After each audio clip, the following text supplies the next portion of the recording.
الحمد لله رب العالمين، والصلاة والسلام على سيد الأنبياء والمرسلين وعلى آله وأصحابه أجمعين. أما بعد، قال الله تبارك وتعالى: أعوذ بالله من الشيطان الرجيم.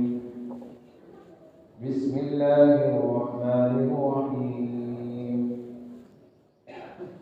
يا أيها الذين آمنوا كتب عليكم الصيام كما كتب على الذين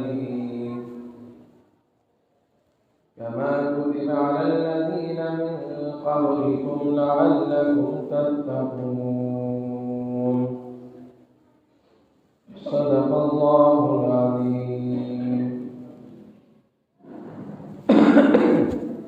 وقد قال النبي صلى الله تعالى عليه وسلم: شعبان شهري ورمضان شهر الله، أو كما قال عليه الصلاة والسلام.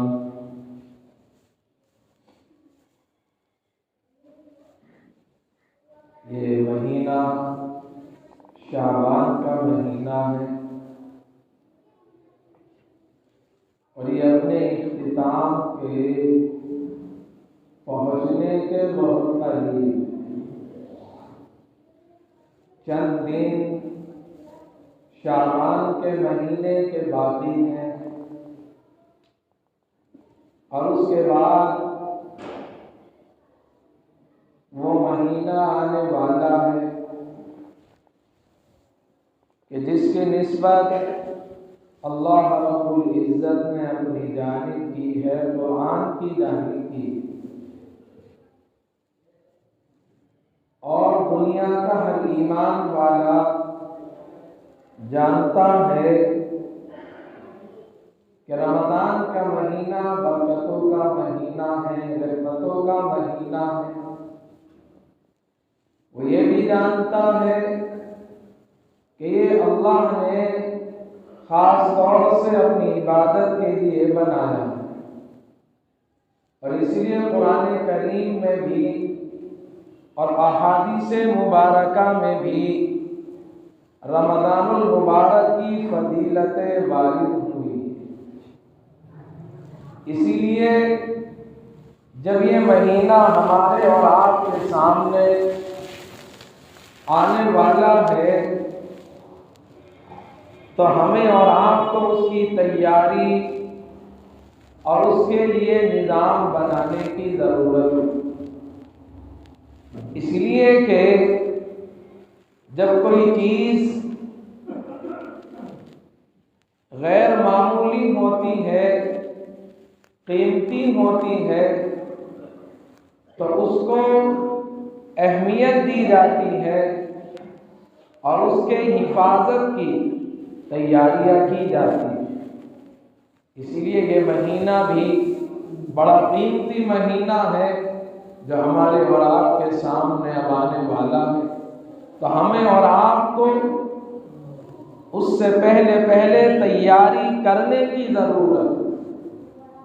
اسی وجہ سے پیغمبر علیہ السلام نے شعبان کے آخری دنوں میں روزہ رکھنے کو منع فرمایا، اور علماء لکھتے ہیں کہ وہ شخص جو شعبان کے مہینے میں روزے نہیں رکھتا ہے مستقل، اگر وہ شعبان کے آخر میں روزے رکھتا ہے تو یہ مکروہ عمل کرتا۔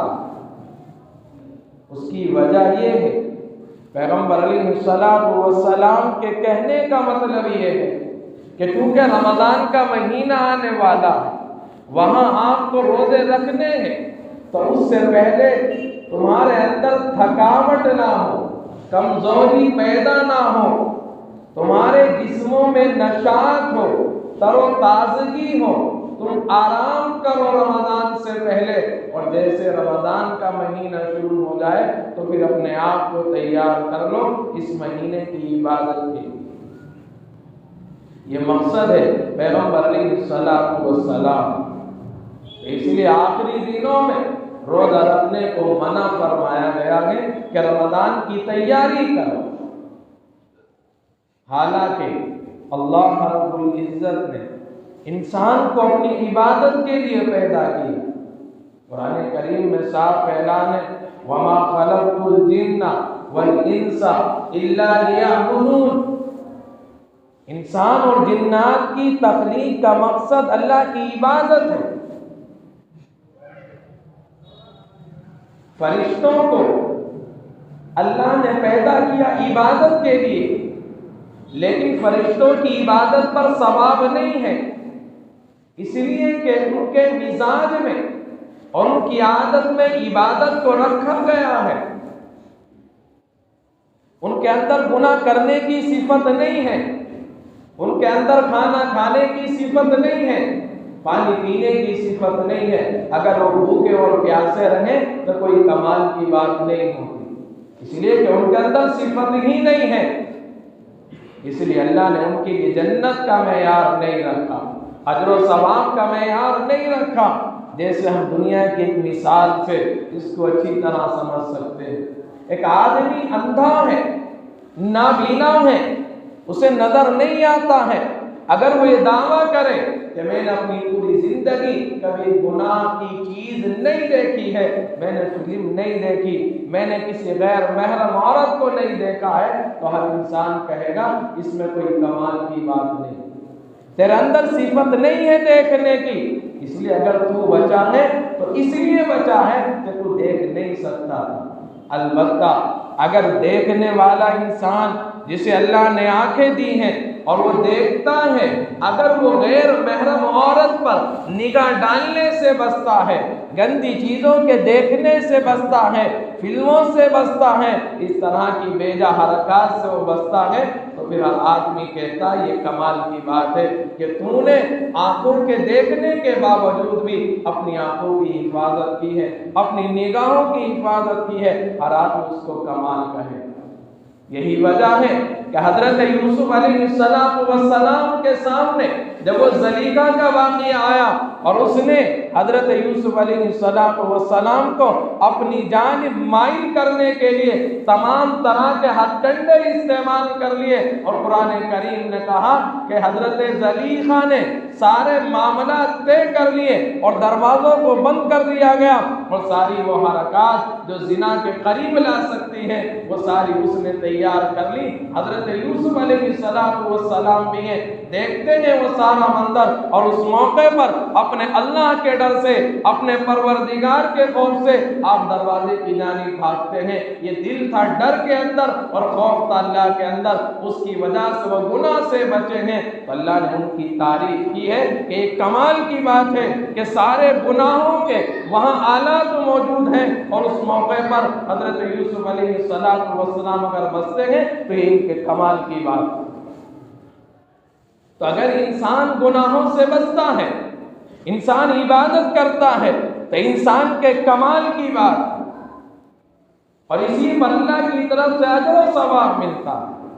اسی لیے اللہ نے انسان کو اسی مقصد کے لیے پیدا کیا ہے، اور خاص طور سے رمضان مبارک کا جو مہینہ ہے وہی مہینہ عبادت کے لیے اللہ نے مخصوص کیا ہے۔ اسی لیے ہمیں اور آپ کو رمضان کے آنے سے پہلے رمضان کے لیے ایک نظام بنانا چاہیے، رمضان کی تیاری کرنی چاہیے، اس کا استقبال کرنا چاہیے۔ رمضان کا استقبال کرنا اور اس کی تیاری کرنا پیغمبر علیہ السلام سے ثابت ہے۔ آپ تیاری کرتے تھے، ایک نظام آپ کا ہوتا تھا، اور صحابہ کو آپ وہ نظام سمجھایا کرتے تھے کہ اس مہینے کے اندر تمہیں یہ کرنا۔ رمضان کا سب سے پہلا کام کیا ہے؟ سب سے پہلا کام ہم اور آپ جانتے ہیں کہ رمضان کا روزہ رکھنا۔ ہم اور آپ رمضان کا روزہ رکھتے ہیں، پورا مہینہ 29 دن ہو یا 30 دن ہو، ہر ایمان والے کی ذمہ داری ہے کہ وہ رمضان کے مکمل روزے رکھے، ایک دن بھی اس کا روزے سے ناگا نہ ہو، ایک دن بھی اس کی کمی اور کوتاہی نہ ہو۔ اگر رمضان کے اندر بھی جہاں اللہ شیاطین کو بند کر دیتے ہیں، گناہ کے وسوسے ختم ہو جاتے ہیں، گناہ کے تقاضے ختم ہو جاتے ہیں، اور اس موقع پر اگر انسان روزہ نہیں رکھتا ہے تو اس سے بڑا بدبخت اور بدقسمت انسان کوئی اور نہیں ہو سکتا۔ اگر انسان روزہ رکھتا ہے، بھوک اور پیاس میں رہتا ہے، یہ بھوک اور پیاس میں رہنا یہ انسان کے کمال کی بات ہے۔ حالانکہ انسان کو کھانے کی ضرورت ہے، پینے کی ضرورت ہے، ان تمام تقاضوں کے باوجود اگر انسان اللہ کے لیے صبح سے لے کر شام تک روزہ رکھتا ہے تو پھر اس کا مقام اللہ بہت اونچا بلند کر دیتا ہے۔ اسی لیے تو یہ مقام بلند ہوتا ہے۔ اس لیے آپ کی ذمہ داری ہے کہ رمضان کے مہینے کے مکمل روزے رکھیں، کسی بھی حالت میں روزے کے اندر کمی اور کوتاہی نہ ہو، انسان سے چھوٹنے نہ چاہیے، اس لیے کہ اللہ کا حکم ہے، اطاعت کا حکم ہے، اسی کا ہمیں اور آپ کو حکم دیا گیا ہے۔ دوسری چیز رمضان المبارک میں جو ہمیں اور آپ کو کرنی ہے وہ تراویح کا اہتمام کرنا ہے۔ پیغمبر علیہ الصلوۃ والسلام سے اور صحابہ سے تراویح کا اہتمام ثابت ہے۔ 20 رکعت تراویح پورے رمضان ادا کرنا، اہتمام کرنا، اس کا یہ سنت مؤکدہ ہے، یعنی واجب ہے ہر ایمان والے مرد پر بھی، ہر ایمان والی عورت پر۔ عام طور سے ہم دیکھتے ہیں کہ شروع میں مسجدیں بھر جاتی ہیں، تراویحوں کا اہتمام ہوتا ہے، لیکن جب چند دن گزرنے لگتے ہیں پھر وہ تراویحوں کے اندر وہ تعداد جو زیادہ تھی شروع میں اس کے اندر کمی آنے لگتی ہے، اور پھر نتیجہ یہ ہوتا ہے وہی 4-5 صف نظر آنے لگتی ہے۔ یہ عجیب چیز ہے کہ تراویح کا ہمیں حکم دیا گیا ہے اور ہم آپ اس کو چھوڑ دیتے ہیں۔ کبھی کبھار ایسا ہوتا ہے لوگ 10 دن کی تراویح پڑھتے ہیں۔ یاد رکھنا تراویح پورا مہینہ سنت مؤکدہ ہے۔ اگر کوئی آدمی 10 دن کی تراویح پڑھتا ہے، ٹھیک ہے، کوئی عذر کی وجہ سے پڑھتا ہے، یا کوئی سفر کی وجہ سے پڑھتا ہے، یا کوئی اور کسی وجہ سے پڑھتا ہے، تو یاد رکھنا صرف آپ نے 10 دن کی پڑھی ہے، ابھی 20 دن کی تراویح باقی ہے۔ پورے مہینے کی پڑھنا یہ ہر ایمان والے کے ذمہ داری۔ تراویح کا پڑھنا یہ واجب ہے، اور قرآن کریم کا تراویح میں سننا سنت ہے۔ یہ تو اپنی الگ الگ جگہ ہے۔ اگر کوئی آدمی قرآن کریم تو سن لیتا ہے 10 دن کے اندر اور بعد میں تراویح چھوڑ دیتا ہے تو وہ گناہ کا عمل کرتا ہے، وہ مجرم ہے اللہ کی نگاہ۔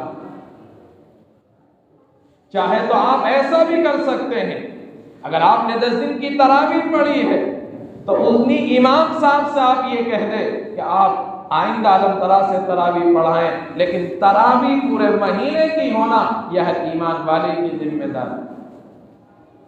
یہی چیز ہے کہ اللہ نے اس مہینے کو ہمارے اور آپ کے لیے عبادت کا مہینہ قرار دیا، اور اللہ نے چاہا کہ پورا سال یہ بندہ گناہوں کے اندر ملوث رہتا ہے، تجارتوں میں رہتا ہے، دنیا کے کاروبار میں رہتا ہے، وہاں کی ترقیات میں رہتا ہے، یہ مہینہ ہمارے لیے خالص کر لو، ہم تمہارے دلوں کو گناہوں سے صاف کریں گے، تمہارے جسم کو بیماریوں سے صاف کریں گے۔ اس کے باوجود بھی اگر بندہ اللہ کے کہنے کے مطابق عمل نہیں کرتا ہے تو وہ بڑا بد نصیب انسان ہے، بڑا بد نصیب ایمان والا ہے اللہ کی۔ اس لیے جہاں روزے کا اہتمام کریں ہم وہاں تراویح کا اہتمام کریں۔ اسی طرح روزے کے اندر ہمیں اور آپ کو گناہوں سے بچنا ضروری ہے، غیبت سے بچنا ضروری ہے، گانے کے سننے سے بچنا ضروری ہے۔ اسی طریقے سے ہمیں اور آپ کو گندی چیزوں کے دیکھنے سے بچنا ضروری ہے۔ اگر یہ چیز نہیں ہے ہماری زندگی میں تو ایسا روزہ اللہ کی نگاہ میں قبول نہیں ہوگا۔ پیغمبر علیہ السلام فرماتے ہیں، آپ نے فرمایا جو شخص، اللہ فرماتے ہیں کہ جو شخص روزہ رکھے اور روزہ رکھنے کی حالت میں جھوٹ بولے، آپ نے فرمایا اس کا روزہ رکھنا میرے یہاں کوئی فائدہ نہیں رکھتا۔ آدمی ایک حلال چیز کو چھوڑتا ہے، کھانا تو حلال ہے، اللہ کے لیے ایک حلال چیز کو صبح سے لے کر شام تک چھوڑتا ہے، لیکن جو حرام ہے ہمیشہ کے لیے حرام ہے، اس سے بچنے کے لیے آپ کے روزے میں بھی تیار نہیں ہے۔ اور ایک موقع پر پیغمبر علیہ السلام نے فرمایا یہ رمضان کا مہینہ غمخواری کا مہینہ، مواسات کا مہینہ ہے، فرمایا کہ اس مہینے میں غصے سے بچو۔ اور آپ نے فرمایا اگر کوئی تمہیں غصہ دلائے اور تم سے جہالت کی بات کرے اور تم سے لڑائی کی بات کرے تو آپ نے فرمایا من اجہلا، اگر کوئی اس طرح کی بات کرتا ہے تو تمہارا کام یہ ہے فَلْيَقُلْ إِنِّي صَائِمٌ، تم اس سے کہہ دو میرا روزہ ہے، نہ میں زبان سے لڑنے کے لیے تیار ہوں نہ ہاتھ سے لڑنے کے لیے تیار ہوں، میں کوئی ایسا عمل نہیں کر سکتا جو میرے روزے کو خراب کرے۔ پیغمبر علیہ السلام نے تلقین کی، آپ نے فرمایا کہ روزے کی حالت میں حرام آمدنی سے، حرام رزق سے بچو۔ ایسا روزہ کہ جو حرام کھانے سے سحری کھائی جاتی ہو، حرام رزق سے افطاری کی جاتی ہو، ایسا روزہ بھی اللہ کی نگاہ میں قبول نہیں ہے، وہ بھی انسان کے منہ پہ مار دیا جائے گا، ذرہ برابر بھی ثواب نہیں ملے۔ روزہ اپنی جگہ ادا ہو جائے گا لیکن وہ ثواب نہیں ملے۔ اس لیے ہم روزے کے اندر اللہ کی نافرمانیوں سے بچیں، گناہوں کے کام سے بچیں، حرام روزی سے بچیں، اسی طرح ہم یہاں لڑائی اور جھگڑے سے بچیں اور ایسے کاموں سے بچیں جن سے اللہ ناراض ہوتا ہے، جن سے انسان کی پکڑ ہوتی ہے اور پھر آدمی اللہ کی نگاہ میں مجرم ہو جاتا ہے۔ اسی طرح رمضان المبارک کے مہینے میں جو تیسرا کام ہمیں کرنا ہے وہ قرآن کریم کی تلاوت کرنا۔ قرآن کریم کی تلاوت اللہ کو بڑی پسند ہے، صرف رمضان میں نہیں، رمضان کے علاوہ بھی اللہ کو بڑی پسند ہے، لیکن رمضان چونکہ عبادت کا مہینہ ہے اسی لیے ہر ایمان والا اگر پورے سال قرآن میں کمی اور کوتاہی کرتا ہے پڑھنے میں تو رمضان مبارک کے اندر اپنے 20 منٹ کو، آدھے گھنٹے یا 1 گھنٹے کو روزانہ کا معمول بنا لے اور قرآن کریم کی تلاوت کرے۔ پیغمبر علیہ السلام رمضان کے مہینے میں حضرت جبرائیل علیہ السلام سے دور کیا کرتے تھے، آپ انہیں سناتے تھے، وہ آپ کو سناتے تھے۔ اور یہ رمضان کا مہینہ تو قرآن کا مہینہ، قرآن کے نزول کا مہینہ، اسے مناسبت ہے قرآن سے، اسی لیے آپ قرآن کریم کی تلاوت کا اہتمام کریں، چاہے 1 رکوع کریں، 2 رکوع کریں، آدھا پارہ کریں، آپ ایک اس کا معمول بنائیں اور ہو سکے تو قرآن کریم کو رمضان مبارک کے مہینے کے اندر 3 مرتبہ مکمل کرنے کی کوشش کریں۔ پیغمبر علیہ السلام کو علم ہوا حضرت عمرو بن عاص رضی اللہ تعالیٰ عنہ کے بارے میں کہ پوری رات تہجد پڑھتے ہیں، قرآن پڑھتے ہیں اور پورے دن روزہ رکھتے ہیں۔ آپ نے فرمایا اے عمرو بن عاص، میں نے سنا ہے تمہاری زندگی کے اندر معمول یہ ہے کہ پورے دن روزہ رکھتے ہو اور رات میں تہجد پڑھتے ہو، ایسا کرو کہ تم 20 دن میں قرآن مکمل کرو اور مہینے میں صرف 3 دن کے روزے رکھو۔ حضرت عمرو بن عاص کہتے اللہ کے نبی میں اس سے زیادہ کر سکتا ہوں۔ آپ نے فرمایا تو پھر ایسا کرو 10 دن میں قرآن مکمل کرو اور مہینے کے صرف 3 دن کے روزے رکھو۔ انہوں نے عرض کیا اللہ کے نبی میں اور زیادہ پڑھ سکتا ہوں، تو آپ نے فرمایا تو 7 دن میں قرآن مکمل کرو، اس سے کم میں نہ کرو، اس لیے کہ تمہاری بیوی کا بھی تم پر حق ہے، تمہارے گھر میں آنے والے مہمان کا بھی حق ہے، تمہارے بچوں کا بھی حق ہے، تمہاری ضروریات کا بھی حق ہے، اس لیے 7 دن کے اندر قرآن کریم مکمل کرنے کا پیغمبر علیہ السلام کو حکم تھا حضرت عمرو بن عاص رضی اللہ عنہ۔ اس لیے علماء نے قرآن کریم کو 7 حصوں میں بانٹا اور 7 منزلیں بنائی تاکہ 7 دن کے اندر آدمی قرآن کریم کو ختم کر سکے، روزانہ 1 منزل کی تلاوت کرے تو 7 دن کے اندر قرآن کریم مکمل ہو۔